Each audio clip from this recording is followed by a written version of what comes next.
এই দিনে পাক হানাদার বাহিনী এই দেশের নিরস্ত্র মানুষের উপর নির্মমভাবে ন্যাক্কারজনকভাবে তারা ঝাঁপিয়ে পড়েছিল অস্ত্র নিয়ে এবং সেদিন নিরস্ত্র মানুষকে হত্যা করেছিল।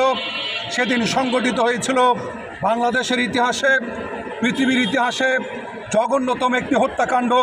সেই হত্যাকাণ্ডের মধ্য দিয়ে সৃষ্টি হয়েছিল বাংলাদেশের মানুষের বিপ্লবী চেতনার মধ্য দিয়ে, জীবন বিসর্জনের মধ্য দিয়ে একটি স্বাধীন বাংলাদেশ।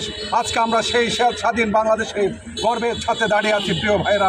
প্রিয় ভাইরা, আমাদের আজকে একটি কথা হচ্ছে যে যেখানে গণহত্যা হয় সেখানেই নির্যাতিতরা বিজয় লাভ করে।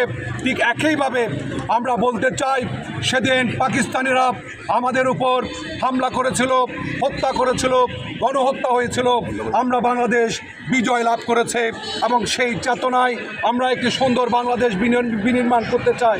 আমরা চাই শিশুরা নিরাপদে বাস করুক, আমরা চাই মানুষরা শান্তিতে বাস করুক, আমরা চাই এই দেশটা একটি উন্নত দেশে পরিণত হোক। এখানে বৈষম্য থাকবে না, ভেদাভেদ থাকবে না, দ্বিধা থাকবে না, সবাই যে যার মতো স্বাধীনভাবে বেড়ে উঠতে পারবে।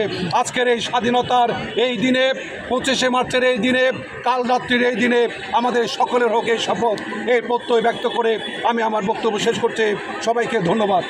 সবাই জানেন আজকে 25শে মার্চ 1971 সালের এই দিনে পাকিস্তানি হানাদার বাহিনী নিরস্ত্র বাঙালিকে ঘুমের মধ্যেই রাতের অন্ধকারে হত্যা করেছিল, গণহত্যা চালিয়েছিল। আজকের এই দিনে আমরা সেই সব শহীদদের স্মরণ করতে চাই এবং এই গণহত্যা কারা চালায়, গণহত্যা তারাই চালায় যারা স্বৈরাচার। এবং শুধু 1971 সালের 25শে মার্চে নয়, বিশ্বের আরও অনেক গণহত্যা সংগঠিত হয়েছে, 24শেও সংগঠিত হয়েছে। আমরা এই গণহত্যার ইতিহাস আমাদের আগামী প্রজন্মের কাছে তুলে ধরতে চাই। পাকিস্তানি হানাদার বাহিনী 1971 সালে বাঙালিকে দমিয়ে রাখার জন্য এই গণহত্যা চালিয়েছিল। গণহত্যা সবসময় করা হয় যে তাদের যারা স্বৈরাচার তাদের ক্ষমতাকে কুক্ষিগত করে রাখার জন্য, তাদের ক্ষমতায় থাকার জন্য, যেটা কখনোই সম্ভব হয়নি এবং এই সময়ে এসেও সম্ভব হবে না। আমরা এই ইতিহাস আগামী প্রজন্মের কাছে রেখে যেতে চাই যে স্বৈরাচারী শাসক সবসময় এই গণহত্যা চালায়। এই আজকের এই দিনের মাধ্যমে, এই দিবসের মাধ্যমে আমরা জানিয়ে দিতে চাই, গণহত্যা করে কখনো মানুষের অধিকারকে রুখে দেওয়া যায় না। ধন্যবাদ সবাইকে। এবং যারা সমিতি প্রকাশ করছেন তাদেরকে আজকের আলোর মিছিলের পক্ষ থেকে ধন্যবাদ জানাচ্ছি এবং কৃতজ্ঞতা প্রকাশ করছি।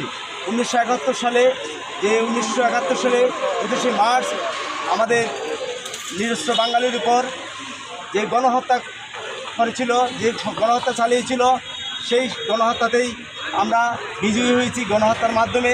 এবং ফিলিস্তিনে যে গণহত্যা চলছে, শিশু হত্যা চলছে, একদিন তারই বিজয় আসবে।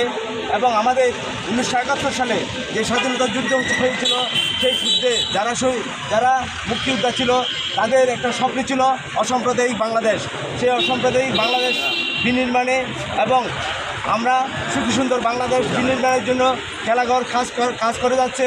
এবং আগামীতেও আমরা এই 25শে মার্চ স্মরণ করে এবং আজকে এই দিনে আমরা প্রতিজ্ঞাবদ্ধ হয়েছি আবার আমাদের নীল সবুজের বাংলাদেশ এবং আমাদের এই সবুজ বাংলাদেশে আমরা শিশুদের একটি বাসযোগ্য পৃথিবী হিসেবে গড়ে তুলব এবং মানুষের একটি সুন্দর বাসযোগ্য পৃথিবী হিসেবে গড়ে তোলার জন্য খেলাঘর সবসময় কাজ করে যাবে। এই প্রত্যাশা থেকে আজকের মতো আমরা আজকের আলোর মিছিল এখানে শেষ করছি। সবাইকে ধন্যবাদ।